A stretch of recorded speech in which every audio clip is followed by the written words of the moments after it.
warahmatullahi wabarakatuh. Waalaikumsalam warahmatullahi wabarakatuh. Saya di sini akan menjelaskan tentang pelajaran pendidikan Pancasila dan Kewarganegaraan atau disingkat dengan PPKN ya teman-teman.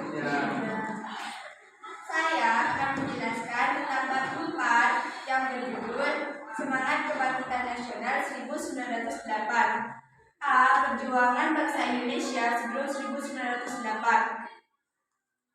Pada saat itu, sudah banyak bangsa lain yang ingin menjajah dan menguasai bangsa Indonesia. Mereka memeras, merampas, dan menindas hak-hak rakyat Indonesia.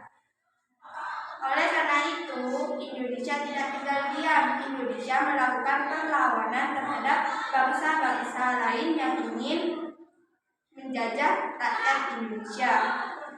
Bagaimana kondisi rakyat Indonesia sebelum 1908? Pada abad ke-15, bangsa Eropa mengadakan ekspedisi besar-besaran untuk memperbaiki keekonomian bangsa Eropa yang kacau karena disebabkan oleh peperangan. Pada saat itu, bangsa Belanda datang ke Indonesia dengan semangat glory dan gospel karena Indonesia termasuk penghasil sumber daya alam yang terbesar di dunia.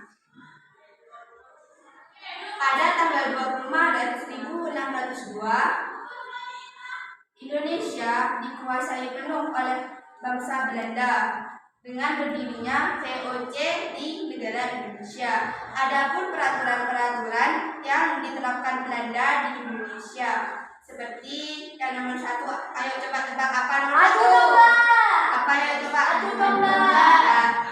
Ya benar. Yang pertama itu adalah sistem politik adu domba. VOC mengadakan sistem politik adu domba atau yang disebut dengan Devise et Impera.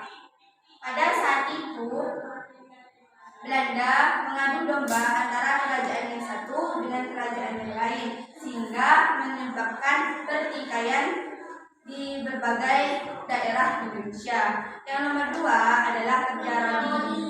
Pada saat Dian Beles berkuasa di Indonesia, dia menerapkan kerja rodi atau kerja paksa.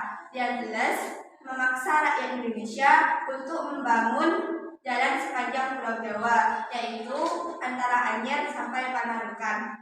Yang ketiga, sistem tanam paksa. Rakyat Indonesia semakin sengsara saat Belanda mengadakan sistem tanam paksa. Pada saat itu Belanda memaksa rakyat Indonesia untuk menanami ladang dan sawah mereka dengan tanaman yang dipilih oleh Belanda.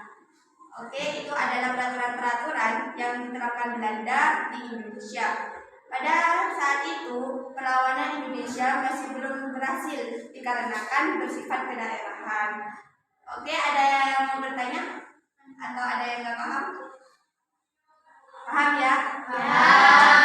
Sekian, terima kasih. Kurang lebihnya mohon maaf. Wassalamualaikum warahmatullahi wabarakatuh. Waalaikumsalam.